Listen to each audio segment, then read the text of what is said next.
First, we've already passed more than 70% of all the funding out of the House of Representatives by just single subject bills. We still have additional work to do of the other 30%, and that's in fact what we're going to do over the next couple weeks in Congress. In fact, we were supposed to be gone this coming week, and Speaker McCarthy said, we're absolutely not leaving. We're going to finish the job.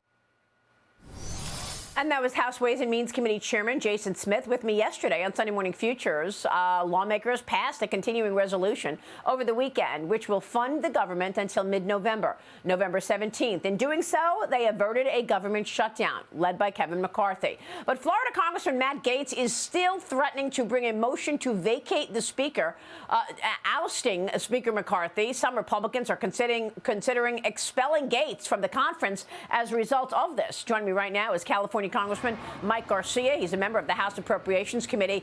Congressman, thanks very much for being here. First, take on this Matt Gaetz situation. What is going on? Yeah, unclear to me. A lot of drama right now. I think a lot of this is personal. I think Matt Gaetz trying to get rid of the Speaker is a bit like rooting for the iceberg when you're standing on the Titanic. And in this case, the skipper isn't Kevin McCarthy. The skipper of the ship is actually the American people, who are represented by a very thin majority of conservatives who are literally just trying to protect us from this very dangerous administration under Joe Biden, who's at the helm but doesn't seem to be doing anything to help us. He's actually driving us into the iceberg. So I think we got to get the drama aside. I think Matt has depreciated the value of this motion to vacate threat to zero. The only value it has left is if he actually does pull the trigger. We'll see if he does that this week. So you voted for the continuing resolution, correct? I voted for both. I would have preferred to have had the first package that, unfortunately, we had 21 of our own and all Democrats vote against, but it would have cut spending by about 8 to 10%, secured the border with H.R. 2. But we got to keep the government open. This is the lesser of two evils. Shutting the government down, the biggest impact is to our troops. And you know, Maria, I'm not going to do anything to put our troops in harm's way, especially under Joe Biden, who is probably the least competent commander-in-chief and truly is not looking out for his troops. Promised to keep the Ukrainian operations going and open during a government shutdown, but didn't make that same promise for our own troops. So we have to keep the government open while we legislate, and we will. We'll get through these appropriation bills. Good for you, Congressman. Good for you. But you're right. I mean, look, Joe Biden cares more about the Ukraine border than the U.S. border. This funding package did not include money for Ukraine. That aid is expected to be part of a separate vote. Tell me about that. Is that a side deal that was made in terms of continuing the money going to Ukraine? A lot of people are worried about $113 billion going to Ukraine, and still no concern about the southern border from the Democrats. Yeah, I hope there wasn't a side deal or some expectation that we're going to pass this in exchange for this CR deal. I don't think that would be appropriate. The Ukraine conversation needs to happen on its own outside of funding our own government. Funding our own government should not be conditional on funding a foreign government as well. We're currently burning about $12 billion a month on Ukraine, and this is the weapon systems as well as the humanitarian and social aid. And it feels like we're paying this amount of money just to tie. I haven't seen a clear win strategy, an exit strategy. These are World War I, World War II style tactics that they're using, and we should be able to clean this up in relatively short order. So what I'd like to see is the executive branch and the Secretary of Defense in this case explain to the American people how we're going to win this, or how the Ukrainians are going to win it with the support of the United States. We dial back our humanitarian aid, but there's a lot of questions that need to be answered before guys like me, who I have been supportive of funding Ukraine up until this point, get back on that train, because as you said, we've got to secure our own borders and show as much passion about our own borders as he's showing about a foreign border. Yeah, and here's President Biden this weekend doubling down on money needed for Ukraine. Watch this. We're going to get it done. I can't believe those who voted for supporting Ukraine, overwhelming majority in the House and Senate, Democrat and Republican, will, for pure political reasons, let more people die needlessly in Ukraine. I'll tell you, he is scary sometimes, Congressman. Your thoughts? Yeah, if he really wants this bad, he should explain to us how we win. He should explain to us why that money is needed. What happens if they don't get that money? What's the exit criteria? Explain to Congress how the sanctions have been going and whether or not we've been complying with all of them. Yeah. Explain to us how we're going to use all leverage, not just kinetic and military warfare, but also, sanctioning oil, grain, and minerals, rare earth minerals that Russia relies on for revenue. And explain to us how Europe's going to step up and maybe fill some of the gaps. We can't spend $12 billion a month just to tie.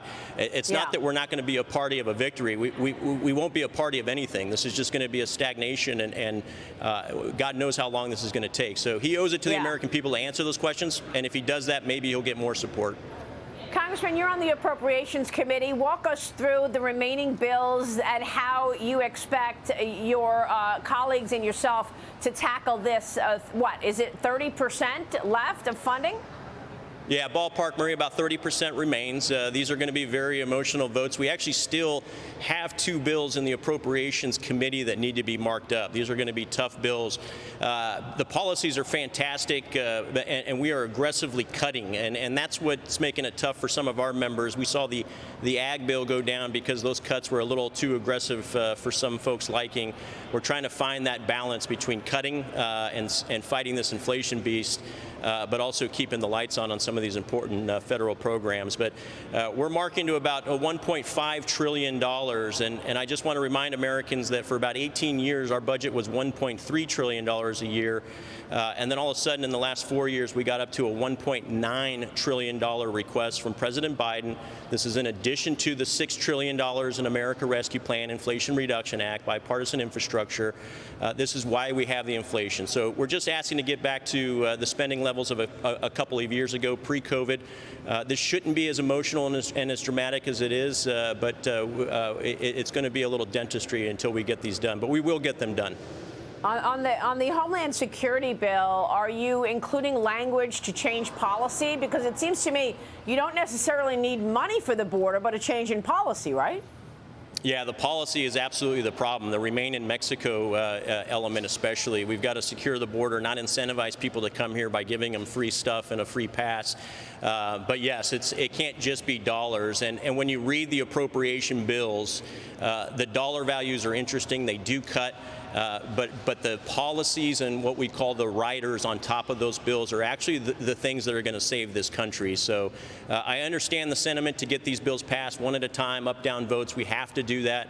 But we've got to keep the lights on for the American people while we do that. And we will get through this. But I encourage people to read the policies and not just talk about the top-line numbers, which are also good. But the policies are going to save the country. Great point. All of this in the backdrop of the 2024 election. I spoke with Florida Governor Ron DeSantis yesterday on Sunday Morning Futures. He was just back from California and the second Republican debate. He was blasting California Governor Newsom on the impact of his policies. Watch. So how did Gavin Newsom's California look to you? Tell me about Gavin Newsom's policies. They are absolutely crushing working people in California. I saw gas over $7 a gallon. Wow. For regular unleaded in parts of California. We went to a number of events and met with people. My wife and I ran into 6 or 7 people that had been mugged in the last year in Southern California. Their streets are not safe because they've indulged in leftist ideology. The economy is really difficult for working people because they're putting left-wing agenda over the well-being of people who are working hard. Congressman, have you decided who you are supporting for the 2024 election? Yeah, it's going to be President Trump. He's got a clear lead. He's got a commanding lead. I think we've got to consolidate our support at this point and win. I don't think Biden will be the Democrat nominee, so this is going to be a tough election, especially in swing seats like mine as well. A very blue district. We've got to start campaigning, basically 9 months ago, like I have been. And my job isn't to save California. My job is to make sure that the country doesn't turn into what California has already become. And Gavin Newsom is at the center of that. Do you think, who do you think will be the nominee, if not Biden? Real quick. I don't know. I think it's there's a wild card there, obviously, but Newsom will be in the picture somewhere, and he's very dangerous. Charismatic, terrible policies, and he's the reason for the implosion and the exodus out of California, but he's going to be there somewhere. We'll leave it there. Congressman, good to see you this morning. Thanks very much.